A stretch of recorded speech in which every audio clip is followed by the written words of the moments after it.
অদেখা ঝড়। মেডোব্রুকের ছোট শহরে জীবন সাধারণত নির্মল ছিল। ঘূর্ণায়মান পাহাড় এবং সবুজ বনের মধ্যে অবস্থিত, এটি এমন একটি জায়গার মতো মনে হয়েছিল যেখানে সমস্যাগুলি খুব কমই পরিদর্শন করবে। কিন্তু প্রবাদটি হিসাবে, আপনি যখন অন্যান্য পরিকল্পনা করতে ব্যস্ত থাকেন তখন জীবন ঘটে এবং স্থানীয় মেকানিক অ্যালেক্সের জন্য একটি ঝড় বয়ে যায়।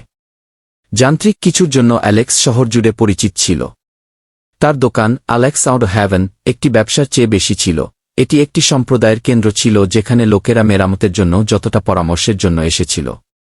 তার বন্ধু স্যাম প্রায়ই রসিকতা করত যে অ্যালেক্সের ধৈর্য ছিল একজন সাধুর, এবং সম্ভবত এটি সত্য ছিল। কিন্তু যা প্রায়শই দেখা যেত না তা হল অদৃশ্য ঝড়। অ্যালেক্স শান্তভাবে আবহাওয়া করছিল। অ্যালেক্সের স্ত্রী লিন্ডা কয়েক মাস ধরে একটি গুরুতর অসুস্থতার সাথে লড়াই করছিলেন।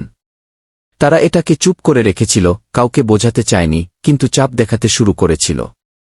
অ্যালেক্স তার দোকান, হাসপাতালে পরিদর্শন এবং লিন্ডার জন্য একটি সাহসী মুখ রাখছিলেন। এর ওজন ছিল ভারী, কিন্তু তিনি এগিয়ে যেতে থাকলেন, সবার জন্য স্বাভাবিকতা বজায় রাখতে দৃঢ়প্রতিজ্ঞ। একটি খাস্তা শর্তের সকালে পরিস্থিতি আরও খারাপের দিকে মোড় নেয়। লিন্ডার অবস্থা দ্রুত অবনতি হতে থাকে এবং ডাক্তাররা একটি ব্যয়বহুল চিকিৎসার পরামর্শ দেন যা বীমার আওতায় পড়েনি। অ্যালেক্স হতাশার যন্ত্রণা অনুভব করেছিল কিন্তু আশাবাদী থাকার চেষ্টা করেছিল। তার কাছে প্রয়োজনীয় অর্থ ছিল না, এবং যদিও তার কিছু সঞ্চয় ছিল, সেগুলি যথেষ্ট কাছাকাছি ছিল না। যখন সে তার ওয়ার্কশপে একা বসেছিল, বিশেষ করে একগুঁয়ে ইঞ্জিনের অংশের সাথে লড়াই করে, তার পুরানো বন্ধু ড্যান ভিতরে চলে গেল। ড্যান অ্যালেক্সকে হাই স্কুল থেকে চিনত এবং বছরের পর বছর ধরে তাদের বন্ধন আরও শক্তিশালী হয়েছিল। ড্যান সবসময় এমন বন্ধু ছিলেন যিনি বুঝতে পারতেন যখন কিছু ভুল ছিল। আরে অ্যালেক্স, আমি লিন্ডা কেমন করছে তা জিজ্ঞাসা করতে চেয়েছিলাম, ড্যান স্বাভাবিকভাবেই বলল, যদিও তার চোখ সত্যের কোনো চিহ্নের জন্য অ্যালেক্সের মুখ অনুসন্ধান করছে। ভেঙে পড়ার আগে অ্যালেক্স এক মুহূর্ত ইতস্তত করেছিল। সে ড্যানকে সবকিছু বলেছিল, খারাপ অবস্থা, চিকিৎসার খরচ এবং তার ক্রমবর্ধমান উদ্বেগ সম্পর্কে। ড্যান মনোযোগ দিয়ে শুনল, তার মুখ গম্ভীর হয়ে উঠছে। আপনি জানেন অ্যালেক্স, আপনাকে একা এর মধ্য দিয়ে যেতে হবে না, ড্যান অবশেষে বলল। আমাকে সাহায্য করতে দাও। অ্যালেক্স মাথা নাড়ল।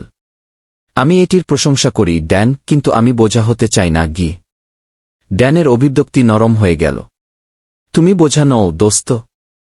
আমরা একসাথে অনেক কিছু পেরিয়েছি, এবং যদি কখনো আমার দিকে ঝুঁকে পড়ার সময় হয় তবে এখনই।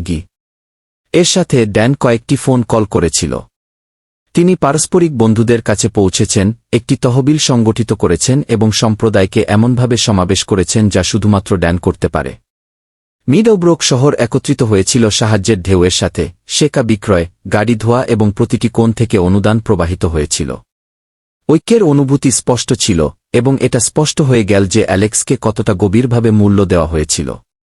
উত্থাপিত তহবিলগুলি লিন্ডার চিকিৎসার জন্য যথেষ্ট ছিল এবং যখন সে সুস্থ হতে শুরু করেছিল, অ্যালেক্স একটি বিশাল স্বস্তি অনুভব করেছিলেন। তার বন্ধু এবং প্রতিবেশীদের উদারতা এবং অটল সমর্থনের জন্য তার জীবনে যে ঝড় বয়ে গিয়েছিল তা কমতে শুরু করেছিল। লিন্ডার স্বাস্থ্যের উন্নতি হওয়ার সাথে সাথে অ্যালেক্স গভীর কিছু বুঝতে পেরেছিলেন। বন্ধুত্বের সত্যিকারের পরিমাপ শুধুমাত্র ভালো সময়ই নয় বরং পরিস্থিতি কঠিন হলে লোকেরা কিভাবে দেখায় তা ছিল। ড্যানের ক্রিয়াগুলি এটির একটি প্রমাণ ছিল এবং অ্যালেক্স কৃতজ্ঞতার গভীর অনুভূতি অনুভব করেছিল।